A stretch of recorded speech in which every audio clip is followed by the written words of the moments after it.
Well, welcome, KC Race Talk fans. Episode number 2 here in Jake Richards Motorsports shop. Jake Richards will be our guest today. I've known Jake a long, long time. And if you've been in the racing community, I'm sure you have too. How many years have you been racing total now? This will be my 31st year. 31st year. Started out in a pony stock at I-70, correct? Lakeside. At Lakeside. Yeah, I started out my 1996, the Friday after I got my driver's license on a Wednesday, started racing on Friday. Ran Lakeside 2 years before my dad would let me go to I-70. Gotcha. I did not know that. I thought you went right straight to I-70. We all know your dad was a huge part of that because he'd raced prior to you in limited late models, some other stuff, hadn't he? Yeah, super stocks and then late models. Super stocks and then late models. He started in 1984 Okay. when I was 4 years old. That's where the number 4 come from. And then, he raced all the way up until 98, I think, and then kind of quit for a while and then ran a little bit of dirt in 03 and 04. All right, so you run the pony stock, you race at Lakeside for 2 years, then you go to I-70. I think I won 2 or 3 races the first 2 years. I did win one my second year, and then, I think I won maybe 3 total before I got to go to I-70, and then I won 1 race at I-70 and a pony stock. Then how did that transition happen?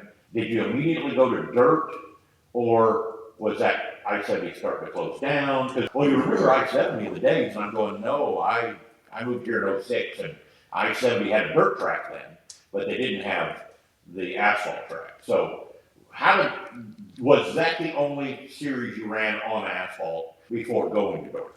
No, I ran an asphalt late model. Did not know that. 90, I'm going to say it was 90, I think it's 1999 to 2003. I got the opportunity to drive Mark Gaither's asphalt late model. My dad wasn't racing, and he had parked his car because he was going through a divorce.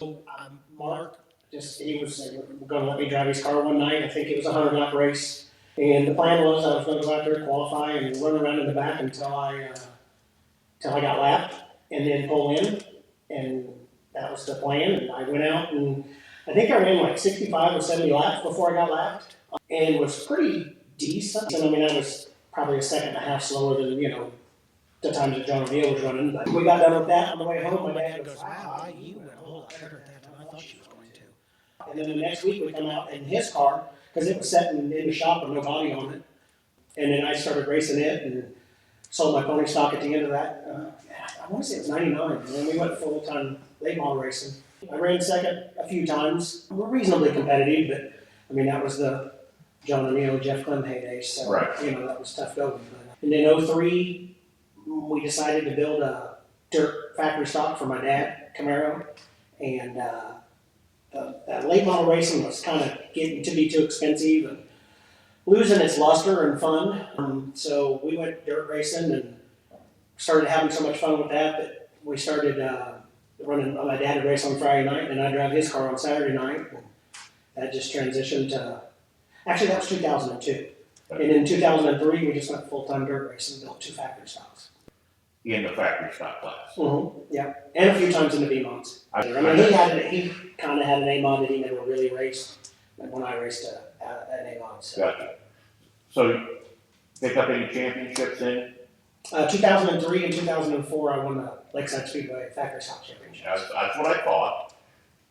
What other championships have you won throughout your career? Because I know in 2001, I believe it is, it's 2001 or 21 or 22, you won the championship at CMS. That was 19. Yeah, I won the 07 championship in the A-mods at Valley, and then in 2013, I won the B-mod championship at Heartland Park, and then I won Warrensburg in 2019. So 5 championships, over 150 feature wins. We might be pushing it on the 50. I think we're more like 110, but yeah, I'm no Brad Smith. So. I could disagree with that here lately, but we'll see. And I love Brad. So, transition out of the factory stock into the A-mod. Nope, ran a Grand National in 2005. Yep, my dad, in 2004, we built Rod Corden crashed an asphalt modified that he had, and we cut it up to haul it to scrap and I took the center cage section down to my dad's shop, and my dad put a Camaro front stub on it and a tail and made a Grand National out of it. And we ran it, Lakeside and Mayetta, and I had a blast with it. And at the end of 2004, I sold my car, my factory stock, and built a Grand National. And I ran half a season of 2005, and then kind of decided then that, the Grand National was just as expensive as an A-Mod, and I always wanted to run a modified. Yeah, from Dirtworks. From Dirtworks. That actually ended up being Kevin Morrow's trade-in. I just liked it because it was black and orange, but Right. that's, Gotcha. yeah. I knew that part because that's about the same time I met you. Mhm. Was in '06, because you and your dad were some of the first people I met when I moved to Kansas City in '06. Run the A-Mod. We ran the A-Mod 5-6 seasons. To 2013. Okay, I thought so. I know you switched once from the Dirtworks to a Hughes. Any other changes during that time? 2010, my dad decided to build his own cars. Yeah, I'll say it was the best, worst decision he ever made. We won a few races in our own cars, but it was a lot of work, and it was kind of, you was out on the island all of your own, and Sure. it was, man. It was tough. Yes, it was tough. It was tough. So, transition happens. Your A-Mods is starting to, car counts are going down. There's some racetracks now not running them. What made the decision to go B-Mod racing? Yeah, in 2013 is when I went out on my own, paying for my own stuff. That was kind of when the spec head for the USMTS spec head stuff, the aluminum headed stuff come about. Financially, I just really couldn't afford to make that transition. And by then we had built my dad B-Mod, and it just kind of Made sense. took a step back to what we could afford. So you make that transition into B-Mod. How big a difference was it stepping out of the A-Mod into the B-Mod, going from a 4-link to now a 3-link?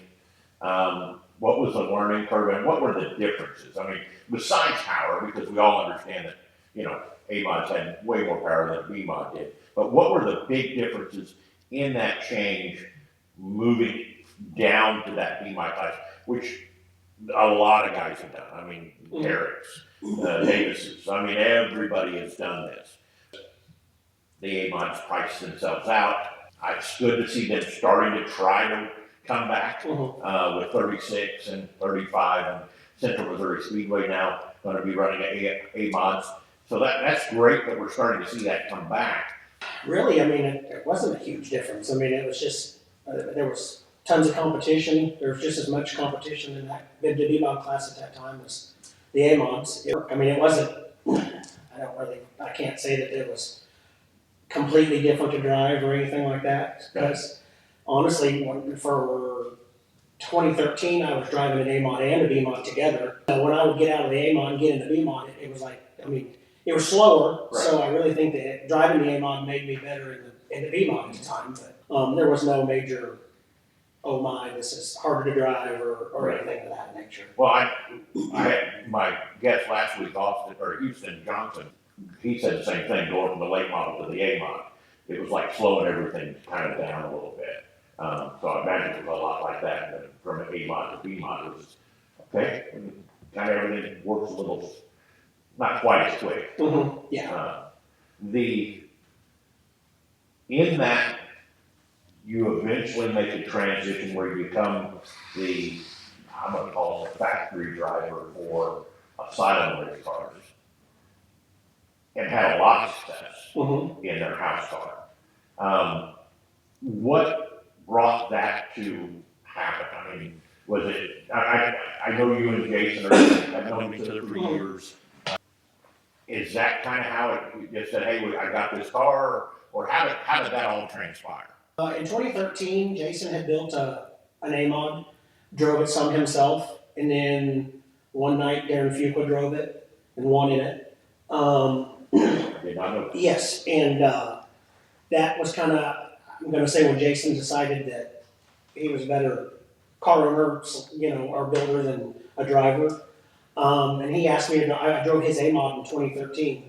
I'm sorry, no, that's 2012. In 2012, I drove his A-Mod and then my B-Mod at Heartland Park. And then in 2013, he sold out of the A-Mod stuff and built a B-Mod. And I drove his car all year in that in 2013. And I did that all 2013, and we won 4 or 5 races, and then they tried claiming all our stuff at Heartland Park to run us out, we went other places, and he built a phenomenal race car. 2013, he decided he going a different direction and got hooked up with Tim Eaton, and then I started driving Kent Caldwell's KRT car. Yep. And we won 4 or 5 races that year in that car. And then it was the end of 2018 that me and Jason got back together and You started driving the house. started driving their house car. Yeah. Totally different car on a metric stub. Mhm. Everything was different about that car. Catfish Jake Richards. And that's not so much the case anymore if you've been to the races anytime here in the last 2 or 3 years. So was it a difference in driving that car from was there that much of a difference in driving those 2 cars? Yeah, I mean, I won, I think, 11 races in 2017 in my jet car. We were pretty good in that car. Jason's car was really good out of the gate. The first night, I drove it at I-35 and about spun out in the heat race. We put our heads together and made some things work, and I'd come from like 19th to run 5th or something, and that was the end of 2018. I mean, it was really good. It did everything you needed it to do, and it's always like driving a pontoon boat. I mean, it just kind of, if you had a fat girl that got in the back and walked to the front, you felt it roll over and do things like that. I mean, that car would give you a phenomenal feeling. That comes to an end, and that would have been 2022. 22. Switched to an Allen car, Mhm. I believe is what you first went to. Had moderate success in the Allen car, but never quite fit you quite right. And then you make the big bump to right behind us, Mhm. the J2. This is your second J2. You bought your first one used, now this is your first brand new one. Mhm. What's the differences there? Between the first J2 and the second J2, Or the Asylum car was good. I mean, I don't ever want to discredit that because that's a huge boost in my career. Me and Jason were good together. We probably should have communicated a little better at the end. I really hate the way that ended, and I regret what happened. But there was 15 different things that caused that. The Allen car, I mean, nobody knows this, but we actually had put a deposit on a Rage car with Luke Neiman. Got We were talked out of that at the Nationals and ended up going the route with the Allen car. They're good cars. It just didn't fit me. Just didn't fit my driving style. I couldn't ever, there was no, I don't know, I couldn't get the feeling I wanted out of it, and I was told that I would never get that feeling to quit trying to chase it.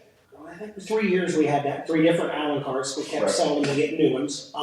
And I could never, it just didn't work well for me. Right. A lot of guys make them work, and they are good cars. Ryan Gilmore is always right there.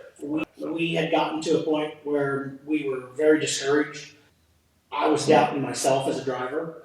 The opportunity arose to make a deal with Kevin. He took my Allen car in on trade and some cash for one of John's cars. Right. We went down and looked at it, and I had myself talked out of it. And my wife told me that basically, we're going to do this. We need to do this. If you're no good in that car, then we'll quit because it's you. But your confidence is trash, and we need to do something different. So she pushed me out of the boat and made me swim. And we got in a J2, and it is probably the most effortless race car as far as you don't change nothing, you don't chase nothing, you don't have to do anything. They pretty well R&D'd it to where any of us idiots can get it on driving. But it's given me confidence. It goes good. It's great. Right. Well, it's definitely shown on the racetrack. I know I personally called at least 3 races that you won in a J2. and then you have been, well, just all over the Midwest, it seems like. That's kind of been, and I'm sure there's some fans that notice it, I noticed it. You've kind of changed up this mindset of running at a local track every week. I don't want to say chase the money, more like chase the points. So you're constantly going to Iowa, to a lot of these other big tracks with lots of times really high car counts and running really, really well. Is that kind of was your thought on that, or what has directed you to do that? I believe there was a weekend there was a ton of rain down here, and my wife wanted to go up north, and she mapped out this plan that we could go here, here, and here 3 days in a row, and we did that, and it was fun. The people up north are different. Well, what I mean by that is you roll into a racetrack, and when we left there that first weekend, it was like, wow, this really reminds us of the 90s when we were kids, because people are walking around the pits before the races asking for autograph cards. Where you come from. I'm glad you came up. After the races, they're back down there again. Buying t-shirts, exactly. Sure. Talking to you, wanting to know where you come from, telling you that they appreciate you coming. Just the camaraderie is, it's a blast, and we enjoy it. So we've been, after that first weekend, it was like, on the way home, my wife's making phone calls to get autograph cards because she felt bad because we didn't have any for the kids. And that kind of started the travel around. We enjoy USRA racing. That's neat to be able to look at the standings and see that you're, one of the top 20 drivers out of 700 competitors. Well, there has to be some thought, though, with the local racetracks, and it's not just local, it's everywhere. Not having points funds, not having those kind of things. And when you can run for a national points, where there is a points fund, where there is some extra money, that has to play a little bit in it. Yeah, we don't do it for the money. That's what my wife tells me all the time. No, nobody does. Yeah, we drive 6 hours and 15 minutes to Deer Creek, right. And I'll ask what that paid, and she's like, we do this for the experience, not the money. We enjoy it, and it just, I get it. It's something different. Marrying yourself to one racetrack, and like you said, you race 25 times at a racetrack and run second in points and get a $300 check. I've been doing this so long now that it's not. I don't want to say it's not. It just doesn't really mean a lot to. But it's a perfect thing that they ought to be listening to. Mm-hmm. We're tired of plaques instead of trophies. We're tired of not having something else. Because I hear this a lot from a lot of other racers too. So it's not just you. And not that you made that decision you made it because you're having fun. Exactly. Because like you said, we ain't doing this to make money. Well, and I guess I won't tiptoe on this. You don't get a lot of that around here right now.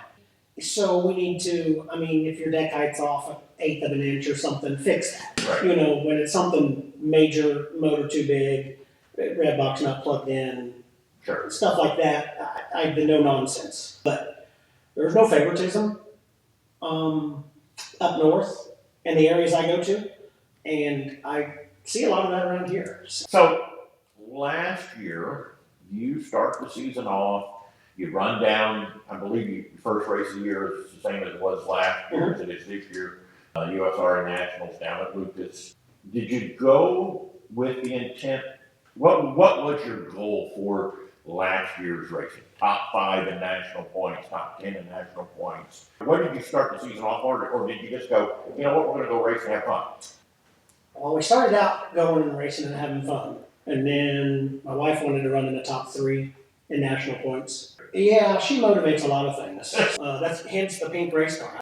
We ended up 6th, and that's due to the point structure, not marrying ourselves to a racetrack. We ran in the top 3 all the way up, I think, until the last month and a half. Right. And then when everybody's home track points started Trick. trickling in, off of their championships and stuff. We fell to sixth. So it's always a goal to run in the top 5 in national points in my mind. I mean, that's what we shoot for every year. Well, I want to back up to one more thing, because I think it's kind of important, because I like asking this question. Beginning of your career, 4. Tell us how that all evolved, because there's always a story behind everybody's number. My very first race car, me and Chris Hadley built. It was red, white, and blue, all red, and had white and blue lettering on it. And we lettered at number 7. I was a diehard Rick Beebe fan. I love that guy. He's amazing. When I was a kid, my dad bought a car from him, I think. So I fell in love with him then. He treated me like a human being when I was brought up that kids were to be spoken to, when spoken to, but he always made an attempt. He made me feel like a part of whatever was going on when I was around him. Then, as I became a teenager, I was an Alan Quickie fan, obviously because of the Hooters. But my first race car, when we lettered it at the end of '95, was number 7 car. And that was my plan. I was going to be number 7 from the word go. And my dad threw a fit, said absolutely not. He wasn't paying for it. I was going to have to be number 4 just like him. So I was number 4 until we went dirt racing and we could add a letter or something. And then I just added the J for my own identity. I ran that for a while. And then when me and my dad quit racing together, I ran number 7 for, it was a year or 2. And then I was working for a company that wanted me to be number 17 because that was their mother's birthday. They gave me money, and that's why I changed the number. I got you. Rod Gordon. I knew you. He is the real 17. He is the real. He was very instrumental in my pony stock days at the end also. Yeah, no, I love Rod too. That's why I hope. And probably why I ended up becoming a father. But fair enough.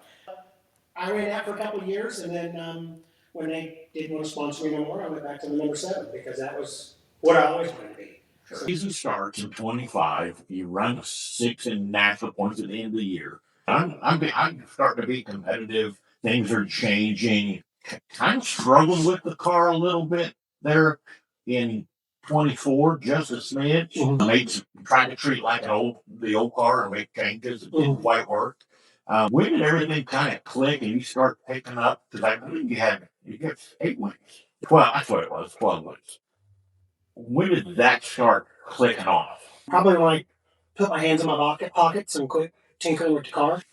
In 2025, we started out traveling and had the Ironman stock car series was traveling, and everywhere they went, they had B-mods, just the classes were running there. So we got to travel around with Rodney Schweitzer and the cab welders and just having fun.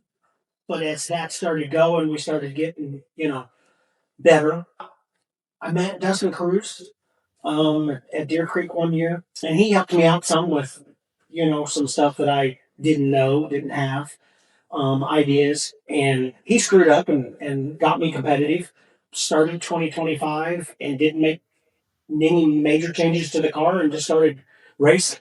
John Sheets helped me out a ton. I talked to Chris Jackson some. He helped me out a ton. And just those two's advice, I quit being like my dad and changing everything but the kitchen sink and changing my driving style. And that just... Part of it. Yeah. It's been hard for me to break old habits. It's more about wheel speed and momentum. And I think that's where all the racing is going now. I think that all the racing's kind of figuring going that way. So there wasn't even one major thing other than just seat time, trying to figure it out, moving back and forth. Well, let's talk about this. I know you practiced last week at Humboldt. I've seen some video of it.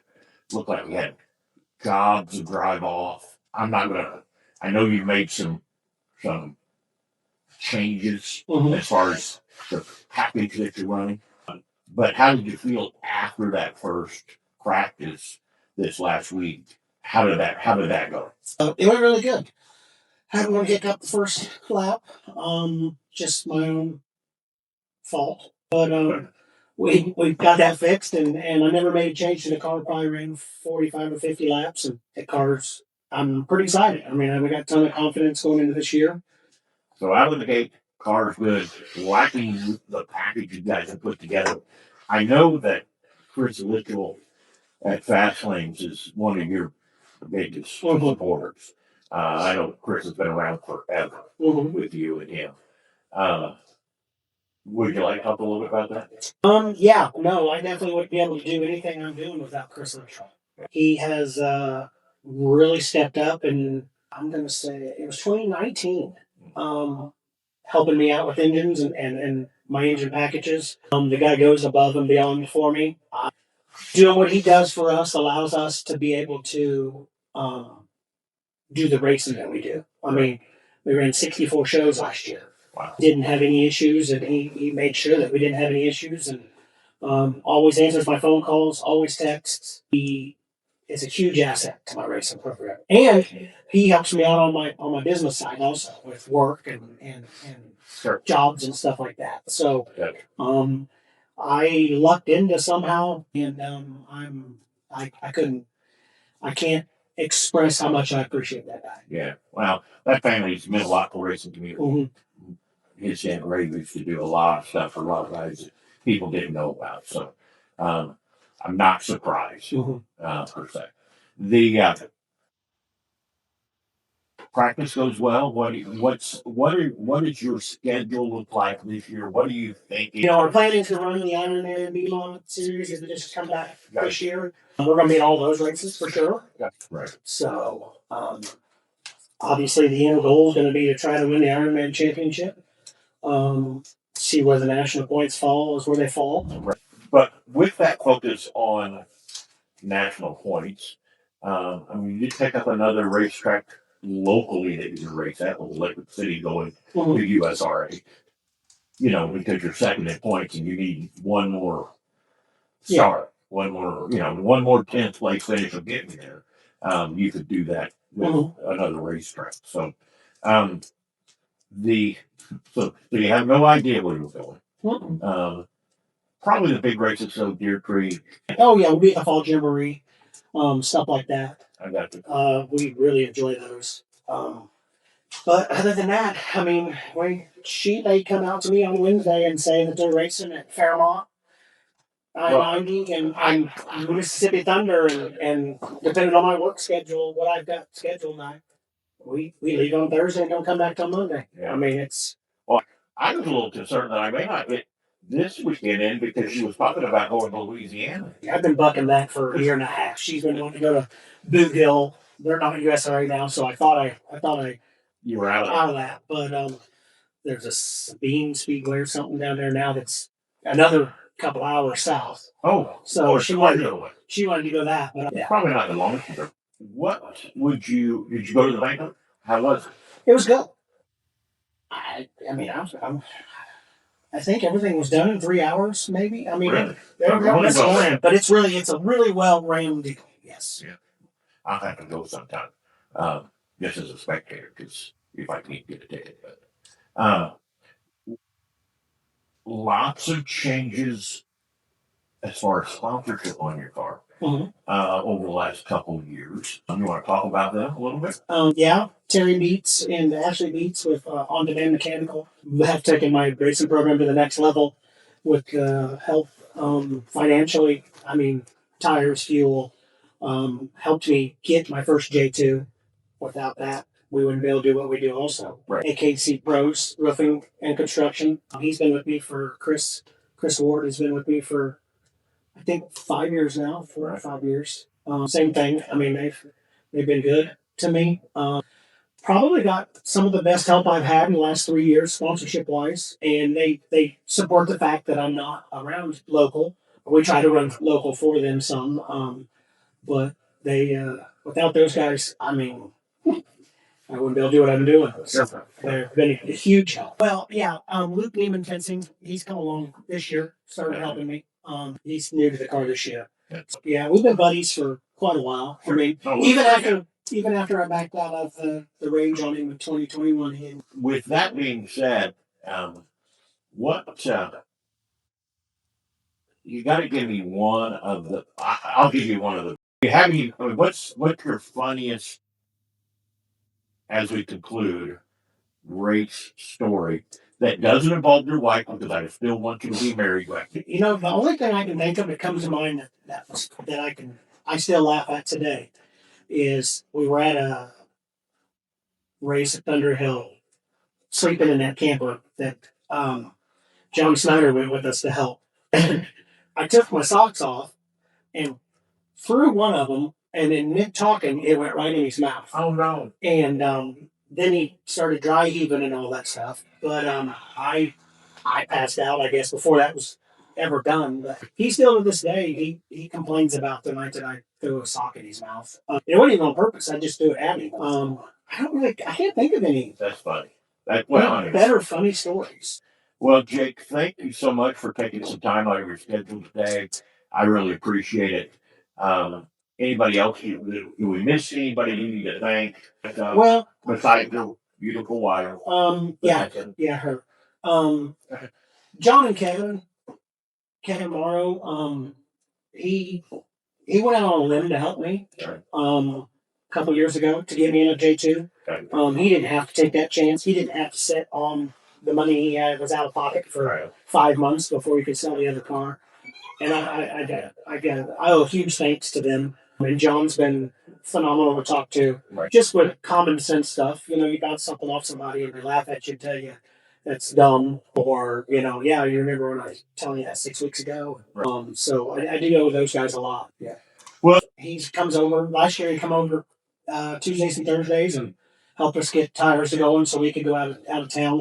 He hasn't been able to travel with us, which kind of a bummer for him, but he's been a huge help in our getting us out of the driveway to go racing, and very thankful for him. Fusion Graphics, Darren Shaw's. I mean, he's responsible for how good the car looks. Makes things happen and helps with getting the t-shirt design stuff taken care of, and appreciate everything he does too. My wife, maybe, I guess. Man, yeah. This year they're new, so run in supply. Well, Hicks Race fans, tune in next week because I'll have John Sawyer with the new formed MRA in-house. We will be back at Checker Flag Studios.